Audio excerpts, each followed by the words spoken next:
Welcome back to VTK Photography. Canon R6 Mark III camera இன்றைக்கி launch பண்ணியிருக்காங்க November 6ஆம் தேதி. இங்கே R6 அப்படிங்கிறதே ரொம்ப ஒரு சக்ஸஸ்ஃபுல்லான ரொம்ப பாசிட்டிவாக ஃபீட்பேக் வாங்கின கேமரா தான்.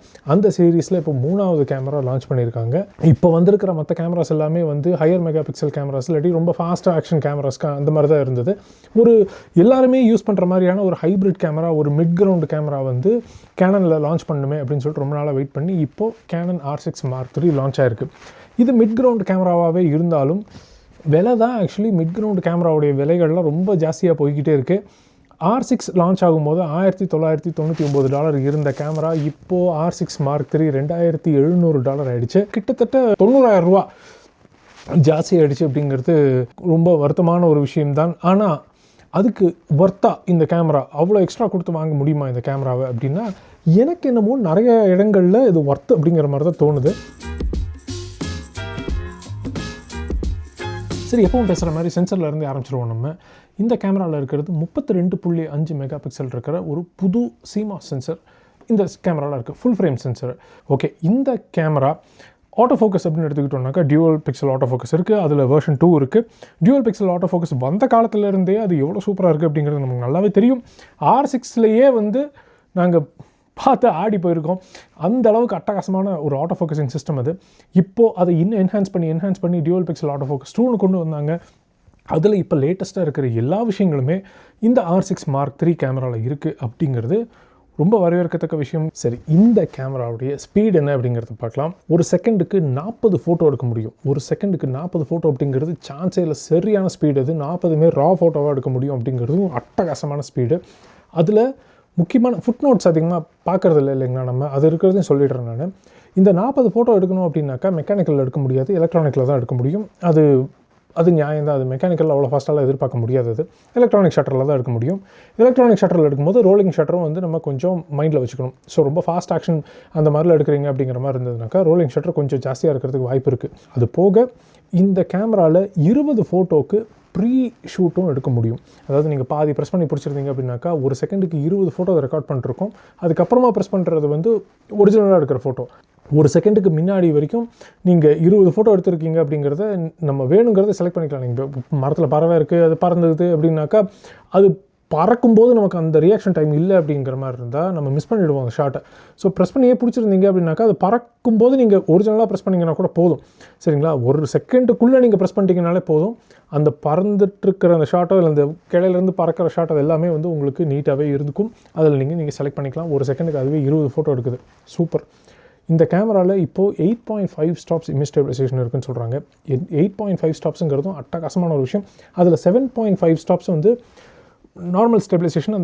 இன்னும் அந்த எக்ஸ்ட்ரா ஒரு ஸ்டாப் அப்படிங்கிறது வந்து சென்டர் ப்ளஸ் இந்த கார்னர்லலாம் வாபிள் ஆகாமல் இருக்கிறதுக்காக பண்ணியிருக்கிறதா சொல்கிறாங்க. அது என்னங்கிறது நம்ம டெஸ்ட் பண்ணி பார்த்தா தான் தெரியும் நமக்கு. இப்போது 8.5 ஸ்டாப்ஸ் அப்படின்னு சொல்லியிருக்காங்க இல்லைங்களா. ஃபுட் நோட்ஸில் கொஞ்சம் கன்ஃபியூசிங்காக ஒன்று எழுதி வச்சுருக்காங்க. கேனன் IS லென்சஸில் மட்டும்தான் இது வேலை செய்யும் அப்படின்னு போட்டிருக்காங்க. இப்போது மற்ற எந்த லென்ஸ்லையுமே இது வேலை செய்யாதா? அப்போது இன்பாடி இமேஜ் ஸ்டெபிலைசேஷனும் அது இன்பாடி இமேஜ் ஸ்டெபிலைசேஷன் ஆன் பண்ணணும் அப்படின்னாலே நமக்கு IS இருக்கிற லென்ஸ் தான் யூஸ் பண்ணணுமா? இது கொஞ்சம் குழப்பமாக இருக்குது. அது ஏன்னா கேனனுடைய ஒரிஜினல் சைட்லேயே அப்படி தான் போட்டிருக்காங்க ஸ்பெக்கில். அதனால் இது கொஞ்சம் நம்ம என்னங்கிறத பார்க்கணுங்கிறது. அப்போ ஐபிஸ் வந்து இந்த கேமராவில் வேறு எதுக்குமே யூஸ் ஆகாதா, அந்த லென்சஸில் மட்டும்தான் யூஸ் ஆகுமா அப்படிங்கிறது கொஞ்சம் குழப்பமாக இருக்குது. அது என்னங்கிறத பார்ப்போம் நம்ம.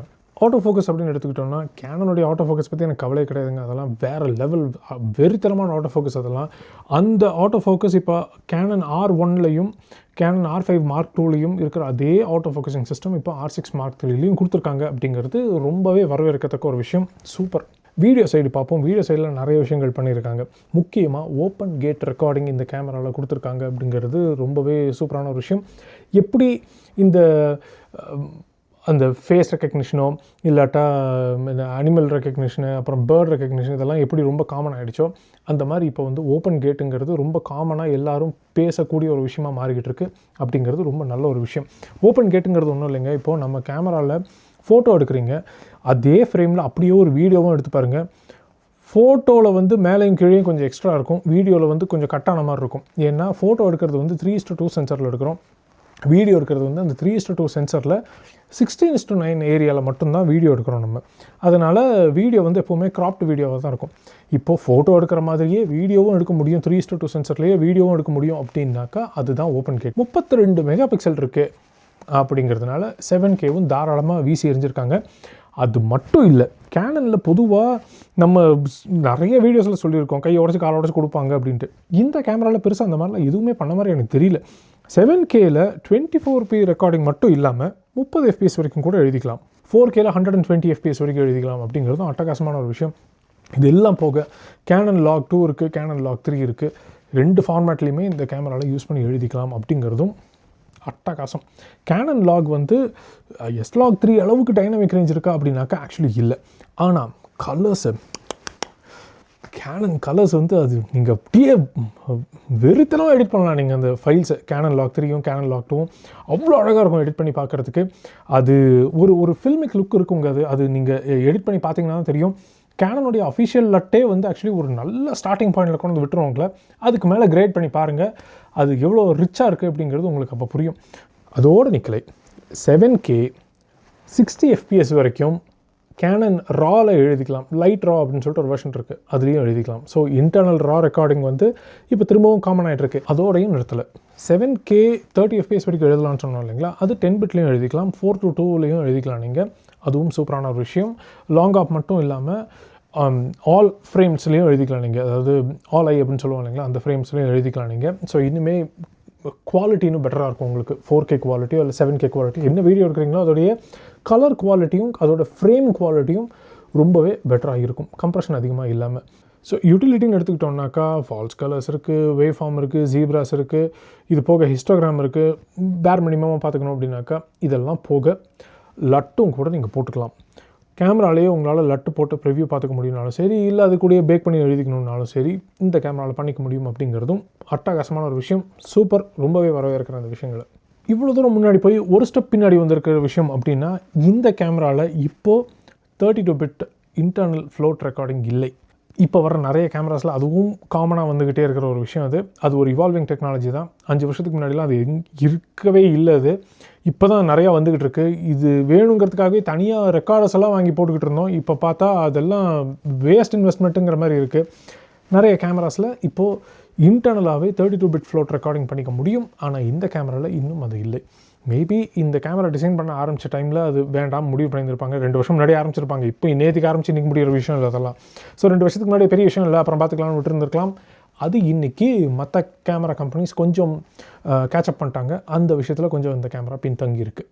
மற்றபடி என்னங்க எல்லாம் நார்மல் தான். இந்த கேமராவுடைய மெமரி கார்டு ஃபார்மேட்ஸ்ன்னு எடுத்துக்கிட்டோம்னாக்கா ஒரு UHS 2 கார்டு போட்டுக்கலாம். இன்னொரு இதில் வந்து CF Express Type B card போட்டுக்கலாம். CF Express Type B கார்டுங்கிறதும் ஒரு அட்டகாசமான ஃபார்மேட்டு.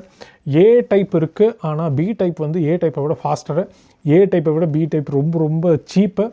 இன்ஃபேக்ட் V90 கார்டை விட CF Express Type B card சீப்பரு.